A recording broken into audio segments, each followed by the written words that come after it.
और सीधे 20 साल की हो गई। बोलो जय श्री राम। अब एक दिन नारद जी इनके घर में आए। नारद समाचार सब पाए, कौतुक कहीं गिरी ये हंसिधाए। जैसे ही नारद जी हिमाचल जी के घर में गए तो हिमाचल जी ने नारद जी का स्वागत किया। निज सौभाग्य बहुत गिरी वरना, निज सौभाग्य बहुत गिरी वरना। सुता बोली मैली मुनि चरना, सुता बोली मैली मुनि चरना, सुता बोली मैली मुनि चरना, सुता बोली मैली मुनि चरना, नी मुनि चरना, मैली मुनि चरना, मैली मुनि चरना।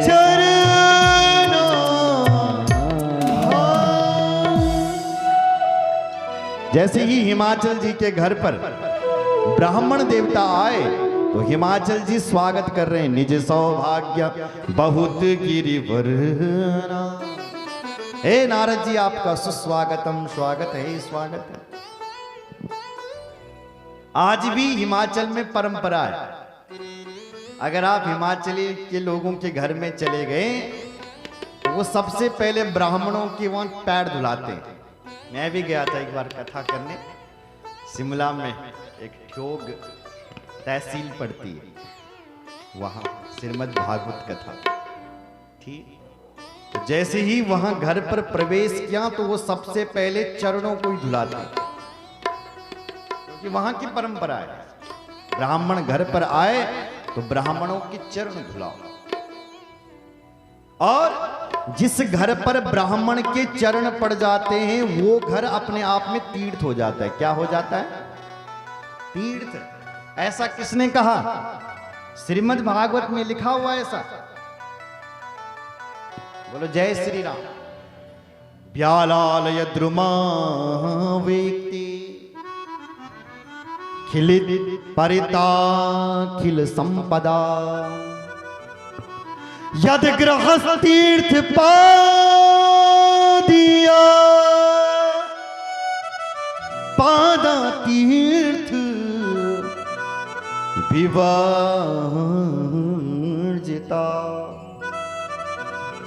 व्यालाल यद्रुमा वेक्ते। अरे जिस गृहस्थी के घर पर ब्राह्मण और संतों के चरण नहीं पड़ते हैं, ध्यान से सुनना, उस गृहस्थी का घर कैसा है? बोले ब्यालाल यद्रुमा वेक्ते। फलों से लदा हुआ पेड़ तो है, पर क्या करें, बड़े बड़े ब्याल यानी सर्प रहते हैं उस पेड़ के ऊपर। सुंदर आम का पेड़ तो है, आम के फल भी मीठे आते हैं गर्मियों में, पर क्या करें, सांप रहते हैं उस पेड़ पर। न तो कोई उस पेड़ के फल खा सकता है, न कोई उस पेड़ के नीचे सो सकता है, न कोई छाया ले सकता है, न कोई हवा ले सकता है। किस मतलब का है वो पेड़? उसी प्रकार किस मतलब का है वो गृहस्थी का वो घर, जिस घर में संत चरण नहीं और ब्राह्मण चरण नहीं। अरे गृहस्थी का तो वो घर धन्य हो जाता है जिस गृहस्थी के घर में ब्राह्मण के चरण पड़ जाते हैं। यद गृहस्थ तीर्थ पादिया, पादा तीर्थ विवर्जिता। अगर हमारे घर में यदि ब्राह्मण के चरण पड़ जाते हैं तो कहते हैं हमारा जो घर है वो तीर्थ हो जाता है, तीर्थ हो जाता है। मेरी मां, ब्राह्मण के दो मुख हैं, भगवान के दो मुख हैं, भगवान के, ईश्वर के, नारायण के, उस परमात्मा के दो मुख हैं, और दोनों मुखों से हम भगवान को खिलाते हैं। कैसे? अग्नि में स्वाहा। दो मुख हैं भगवान, एक अग्नि और एक ब्राह्मण। दोनों मुखों से भगवान खाता है। अग्नि में स्वाहा स्वाहा, जब आप स्वाहा स्वाहा करते हो तो उस समय आप भगवान को भोजन करवा रहे हो। और जब आप ब्राह्मणों को भोजन करवाते हो ना, तो भगवान भी कहते हैं फिर मैं भी भोजन ब्राह्मण के मुख से मैं खाता हूं। भगवान कहते हैं ब्राह्मण के मुख से मैं पा रहा हूं। किसी ने पूछा भगवान जी ये बताइए कि दोनों मुख आपके हैं, अग्नि भी और ब्राह्मण भी, दोनों मुखों से आप खाते हैं, कौन से मुख से आप ज्यादा तृप्त होते हैं खा करके, कौन से मुख से आपको आनंद आता है? तो भगवान स्वयं अपने मुख से के नारायण कहता है, स्वयं कहता है श्रीमद् भागवत में, यद ब्राह्मणान परम सर्व विपाह सुपाई पाला पशुनिव विभो प्रगृहीत दंडः ब्राह्मणस्य मुखस्थस् चरतो नुघासम दुष्टस्य वै निजतै निज कर्म पाकई। भगवान कहते हैं ब्राह्मणस्य मुखतस्, अरे ब्राह्मण के मुख से मुझे खाने में जितना आनंद आता है उतना मुझे अग्नि के स्वाहा स्वाहा करने से आनंद नहीं आता। ब्राह्मण देवता जब किसी के घर में खाना खाता है, आहा, जहां पेट पर हाथ फेरता है और डकार लेता है ना, भगवान कहते हैं उसकी डकार से मैं बड़ा खुश हो जाता हूं। बोलो जय श्री राम। इसलिए ब्राह्मण की जो डकार है वो भगवान की डकार है, क्योंकि भगवान के जो इष्ट देव हैं वो ब्राह्मण है। नमो ब्रह्मण्य देवाय गौ ब्राह्मण हिताय च। भगवान कहते हैं मैं तो इनके हित के लिए काम करता हूं, तस्मात् ब्राह्मण। मैं तो इन ब्राह्मणों के, मैं तो मंत्रों के अधीन रहता हूं और मंत्र ब्राह्मण के अधीन रहता है। बोलो जय श्री राम। इसलिए ब्राह्मण को जब कोई भोजन करवाता है तो उस भोजन से मैं तृप्त हो जाता हूं। श्राद्ध पक्ष में ध्यान देना, श्राद्ध पक्ष में यदि कोई एक ब्राह्मण को भोजन करवाता है तो उसको 1100 ब्राह्मणों को भोजन करवाने का फल मिलता है, ऐसे देवी भागवत में लिखा हुआ है। ये दिन भी कोई साधारण नहीं है। आजकल के जो दिन होते हैं, ये शिव पुराण के जो दिन होते हैं वो अक्षय तृतीया के समान होते हैं, और शिव पुराण की कथा में जो ब्राह्मणों को भोजन करवाता है उसको 1100 ब्राह्मणों को भोजन करवाने का फल एक साथ मिल जाता है। बोलो जय श्री राम। तो आज हमारा भोजन रावत जी के घर पे है, ताली बजाओ, सुंदर पकवान बन रहे हैं।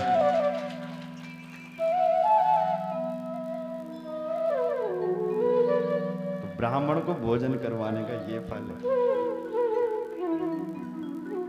ये शिव पुराण की कथा तो ऐसा फल देती है जैसे अक्षय तृतीया फल देती है।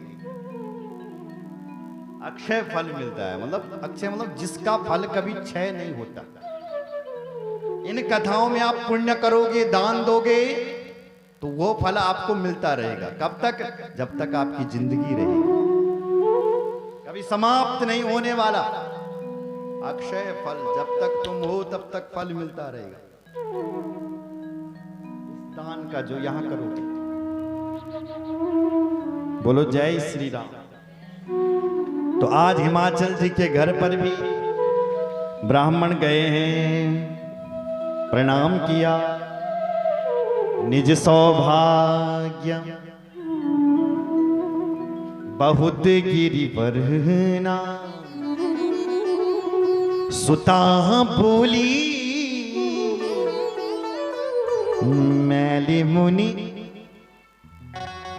मैली मुनि चरना।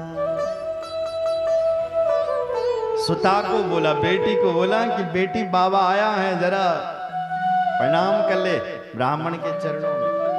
नारद ब्राह्मण है, ज्ञानी महापुरुष हैं, ये प्रणाम करो इनके चरणों में। बोलो जय श्री राम।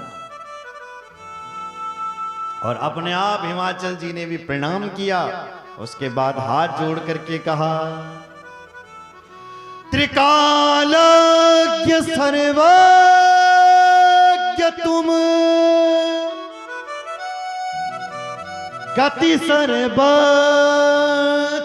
तुम्हारी, कहो सुता के दो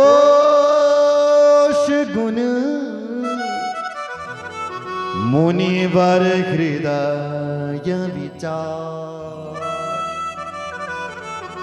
मुनिवर हृदय विचार। हे मुनि, सुना है कि आप त्रिकालज्ञ है, सुना है कि आप सब कुछ जानते हैं, इसलिए कहूं सुता के दोष। आप मेरी बेटी का हाथ देखिए महाराज, और देखिए जरा इनका भाग्य मां कैसे लिखी। हमारी बेटी को कैसा पति मिलेगा। जाओ होने का भाग पर देखा जरा थोड़ा, क्या नहीं ग्रह नक्षत्र चाहूं। तो नारद जी ने हाथ पकड़ा और हाथ देखते ही बोल पड़े, निज सौभाग्य सुंदर सहज सुशील सयानी, नाम उमा अंबिका भवानी, सब लक्षण संपन्न कुमारी,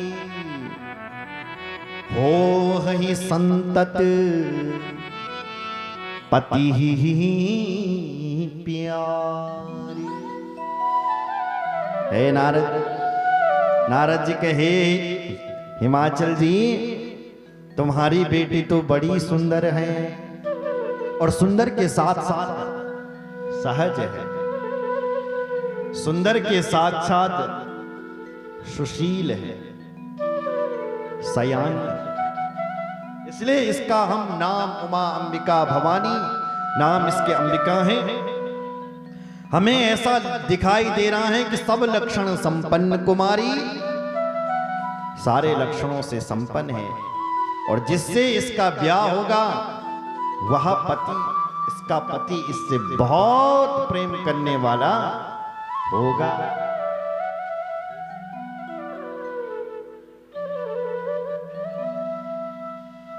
हो हई पूज्य सकल जग माही, इहि सेवत कछु दुर्लभ नाही। होई पूज्य सकल, सारा संसार तुम्हारी बेटी का नाम का स्मरण करेगा, ऐसे इसके हाथों में लिखा हुआ है। और इसकी सेवा करके लोग पतिव्रताएं बनेगी, धन्य बनेगी, अपने आप को पावन करेगी, और तुम्हारी बेटी के नाम से तुम्हारा भी नाम चलेगा। धन्य है, पवित्र हो जाते हैं वो माता पिता जिनका नाम बेटे के नाम से चलता है, धन्य हो जाता है। इसलिए तुम्हारा जो नाम चलेगा भविष्य में वो तुम्हारी बेटी के नाम से चलेगा। यह कर नाम सुमिर संसारा, त्रिय चढ़े है पति व्रत सिधारा। जितनी भी मां पतिव्रताएं हैं, तुम्हारी बेटी का व्रत करके, तुम्हारी बेटी की पूजा करके वह पतिव्रता रहेगी, ऐसा इसके भाग्य में लिखा हुआ। फिर कहा ये तो अच्छे ग्रह हैं, इसके बल 2-4 ग्रह हैं कि खराब भी चल गया, केंद्र में खराब ग्रह से बैठे। बोलो जय श्री। अच्छा महाराज वो क्या फल देंगे, क्या लिखा हुआ है ऐसा? बोले इसका लिखा हुआ है कि इसका जो पति होगा ना वो अच्छा नहीं मिलेगा इसको। क्यों, कैसा पति मिलेगा इसको, जल्दी बताओ। बोले अगुण अमान मातु पितु हीना, उदासीन सब संशय छीना। ऐसा लिखा हुआ इसके हाथ में, इसका जो पति होगा अगुण अमान, उसके अंदर एक भी गुण नहीं होगा। कोई उसका मान करे तो अच्छा, सम्मान करें तो अच्छा, अपमान करें तो अच्छा, इसलिए वो भोला होगा, भोला। मातु पितु हीना, जिसके खानदान का ही पता नहीं, कहीं कोई बेटा ये की मां छे पिताजी छे तन पता नहीं चले, यानो न्याल मिलनो तुम्हारे जवाई या तुम्हारी बेटी को ऐसा बेटा मिलेगा जो भी है। बोलो जय श्री राम। और बोले इसका जो पति होगा ऐसा लिखा हुआ है कि वो उदासीन होगा, उदासीन, सब संशय छीना। 4 पुत्र होते हैं, लेनदार जो पिताजी से लेने के लिए आ रखा है, उदासीन, सेवक, दुश्मन। ये 4 पुत्र ऐसे देवी भागवत में लिखे हुए हैं। जब पुत्रों की बात आई कि कैसे कैसे पुत्र होते हैं, क्योंकि मनोरमा का बेटा था, उसका नाम था सुदर्शन। इतना बड़ा भगत निकल गया कि उसने गांव-गांव में एक देवी की स्थापना कर दी जिसका नाम रखा गया गंवा देवी। आज हम उसको अपनी अपनी देवी कहते हैं, जैसे सुरकंडा, हम गहरे का तो गहरे खाल की देवी, कोई बुरांखला का तो बुरांखला की देवी, तो उनकी नंदा देवी, तो अपनी अपनी देवी है ना। पर देवी भागवत में उसका नाम है गंवा देवी। आप देवी भागवत सुनोगे तो ऐसा उसमें लिखा हुआ। तो ये उदासीन, इसका जो पति होगा वो उदासीन होगा, सब संशय छीना, संशय से बिल्कुल दूर। और बताओ महाराज, और कैसा पति होगा? माता पिता उदास हो गए। ऐसे बेटी, ऐसे पति से तो हम अपनी बेटी का विवाह नहीं करवाएंगे। थोड़ा बोलो जय श्री राम, जोर से बोलो, और जोर से। हाँ, आप बहुत अच्छा, आप अपने लिए तालियां बजाओ।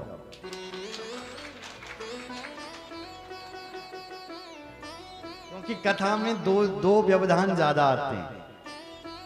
कौन से? एक तो नींद, कथमा नींद सबसे ज्यादा होती, जैन कथमा। और दूसरा हमारा जो ये मन है, ये कब घड़ न चले जाए, पता नहीं कहाँ नहीं हिसाब लाना। तन शरीर रख बैठूं पर मन तक मेन हो काम भी कन थई, फलाने मेरे घर पर है ना। मन यहाँ कथा बढ़ लेंगे तक मन पता नहीं क्या हिसाब लाने लगे। इसका सरलतम साधन है जय श्री राम। क्या है? जय श्री राम। जब जय श्री राम आप 2-2 मिनट बाद बोलते रहोगे तो आपका मन यहीं रहेगा, इधर उधर नहीं जाएगा। बोलो जय श्री राम। इसलिए मैं बार बार बुलवाता हूँ ताकि लोगों का मन यहीं रहे, भक्तों का मन। कहीं हिसाब करने चले गया तो मैं तो बकते रहूंगा, तुम्हारे समझ में कुछ नहीं होगा। तो आज नारद जी भी कह रहे हैं, हे हिमाचल जी, ऐसे ऐसी रेखाएं तुम्हारी बेटी के हाथ में लिखी हुई है। माता पिता की इच्छा होती है कि हमारा जवाई कैसा होगा। प्रत्येक माता की पिता की इच्छा मेरी बेटी पति का अनुभव है ना। ऐसी हिमाचल जी ने, और बताओ महाराज और कैसा पति होगा इसका? तो नारद जी ने और का सुनो, इसके हाथ में लिखा हुआ है कि इसका जो पति होगा ना कैसा होगा। जोगी जटिल अकाम मन, नगन अमंगल भेष, अस स्वामी एह कहे मिलई, पड़ी हस्त असिरी। हे हिमाचल जी, ऐसी रेखाएं पड़ी हुई है, किसका जो पति होगा वो जोगी वाणते हैं। जोगी जोगी हमारे गढ़वा में साधु थे के बनाना जोगी पता जोगी। इसका जो पति होगा वो जोगी होगा, जटिल, बड़ी बड़ी जटाओं वाला बाबा, लंबे लंबे बालों वाला, अकाम मन है, उसके मन में कोई कामना ही नहीं होगी, निष्काम मन वाला होगा। और नगन अमंगल भी, नंगा घूमने वाला। शिव पुराण में लिखा है कभी कभी बाबा अपनी सती के प्रेम इतना पागल हो जाता था कि बाबा रावण जी वहां घूमता था, बाबा का तेज छूटने लगा तो धरती से ही मंगल देवता प्रकट हो गया। बताओ, जब बाबा का तेज धरती पर गिरा, इसलिए धरती मां प्रकट हो गई उस बालक को लेकर के, इसलिए वो मंगल भूमि पुत्र कहलाए। बच्चा पुत्र तो शिव जी का ही है मंगल। बोलो जय श्री राम। इसलिए नगन अमंगल भेष, अमंगल भेष वाला जिसने अपने गले में हड्डियों की माला लगा रखी है, ऐसा बाबा हो। स्वामी एह के मिलई पड़ी हस्त असिरी, अस स्वामी एह कहे, ऐसा स्वामी तेरी बेटी को मिलेगा। ऐसी रेखाएं पड़ी। माता पिता दुखी हो गए। माता पिता ने कहा हमें ऐसी बेटी से, ऐसे वर से अपनी बेटी का विवाह नहीं करवाना। मैना तो कहती हैं मैं पर्वतों से गिर जाऊंगी, पर मैं ऐसे दूल्हा से अपनी बेटी का ब्याह नहीं करवाने वाली। नारद जी ने समझाया, देखो महाराज, जही जही वर के दोष बखाने, ते सब शिव पे मैं हनुमाने, जो विवाह शंकर सन होई, दोष हो गुण सम कह सब कोई। हे हिमाचल जी, जही जही वर के दोष बखाने, जो भी मैंने वर के दोष बताए हैं वो सारे दोष भगवान शिव में दिखाई दे रहे हैं। यदि तुम्हारी बेटी का विवाह शिव जी से हो जाए तो वो जो अवगुण हैं वो दिव्य गुणों में मिल जाए। क्योंकि जो भगवान शिव है ना, वो भाभी को मिटाने वाले, भाभी मतलब प्रारब्ध के दुखों को। देखो, हमें मनुष्य जीवन मिला है, हमें हमारे साथ ही लिख करके आ गया, इतना तुझे सुख मिलेगा, इतना दुख मिलेगा, ये पहले से ही लिख गया। उस दिन तेरा जन्म होगा, उस दिन मौत होगी, ऐसा तुम करोगे, ऐसा तेरे साथ होगा, इतना तुझे सुख मिलेगा, इतना दुख मिलेगा, ये पहले से लिख के आ गया। अब हमारे जो प्रारब्ध के दुख हैं, शिवजी बाबा कहते हैं उनको मिटा सकते हैं। कैसे? क्योंकि शिव भोलेनाथ भाभी को प्रारब्ध के दुखों को मिटाने वाले। जब आप शिव जी की पूजा करोगे तो शिव जी बाबा इतनी दया कर देंगे कि जो दुख हमारे जीवन में आ रहा है उससे हम शिव की कृपा से बच जाएंगे। सोचो एक मिनट के लिए, यहां पर दीपक जल रहा है, अब दीपक बढ़िया जल रहा है, तेल भी अच्छी है, बाती भी अच्छी है। अब अचानक तूफान आ जाए तो, हवा आ जाए तो क्या हो जाएगा? दीपक बुझ जाएगा। क्या हम ऐसा नहीं कर सकते कि तूफान भी चलता रहे, दीपक बुझे नहीं? बोले हो सकता है। क्या करें? तो एक शीशा ला दो और उसके ऊपर शीशा लगा दो, तब चाहे तूफान चले, पंखा चले, कुछ भी चले, दीपक बुझने वाला नहीं। हमारा दीपक सुरक्षित। जीवन भी दीपक की तरह है मेरी मां, इस दीपक की तरह जीवन है। अब इस जीवन में ये तूफान आंधी क्या है? दुख है। कभी कभी ऐसे प्रारब्ध में दुख लिखे रहते हैं कि हम उनको संभाल ही नहीं पाते और उन्हीं में हमारा कल्याण हो जाता है। इसलिए उन दुखों से बचना चाहो तो नित्य आओ, शिव जी का अभिषेक करो, कुछ दान दो, भूखे के भोजन कराओ। जब हम अपने जीवन में शिव जी की आराधना करते रहते हैं, जब हम अपने जीवन में शुभ काम करते रहते हैं, कोई जप कराओ, कोई अनुष्ठान कराओ, तो जो जीवन के जो दुख हैं वो क्या है? शीशा की तरह है। वो तब तक वो हमारे सुख प्रकट हो जाते हैं, वो पुण्य प्रकट हो जाते हैं, वो पाठ पूजा हमारा आगे आ जाता है और उस दुख से हम जीवन में बच जाते हैं और जीवन की गाड़ी आगे चल जाती है। इसलिए ये पाठ पूजा हवन यज्ञ हमें उस समय फल देता है जिस समय हमारे प्रारब्ध भयंकर दुख चल करके आता है। तो भोलेनाथ वो हैं जो जीवन में दुख लिखा होगा, शिव जी की उपासना की जाए तो दुख ही नहीं आएगा। ऐसा भगवान शिव है।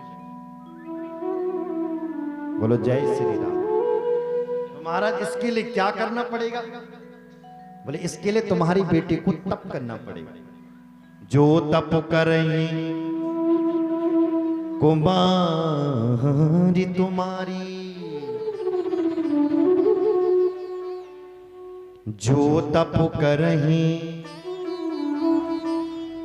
कुमारी तुम्हारी। अगर तुम्हारी बेटी तप करेगी तो तप के प्रभाव से इसके जो जीवन में है वो दुख नहीं आएगा। जो तप करें कुमारी तुम्हारी, भाभी हो मैटी सकहि त्रिपुरारी। यद्यपि वर अनेक जग माही, एह कहे शिव तजी दूहु सर नाही। यद्यपि वर अनेक जग माही, वैसे वर तो बहुत हैं पर तुम्हारी बेटी के लिए शिव ही हैं, इसलिए शिव ऐसा नहीं मिलेगा। शिव का तुम्हें तप करना पड़ेगा, तप करना पड़ेगा। इतना कहकर के नारद जी चले गए। समय बीता, माता पिता ने अपनी बेटी को तपस्या करने के लिए नहीं भेजा। मां पार्वती कहने लगी, मां मुझे आज्ञा दो, क्योंकि जो ये संसार है ये तप के बल पर ही चल रहा है। बिना तपस्या किए कुछ नहीं मिल सकता। तप बल रचई प्रपंच विधाता, तप बल विष्णु सकल जग त्राता। तप बल शंभु करई संहारा, तप बल शेषु धरहि महि भारा। तप बल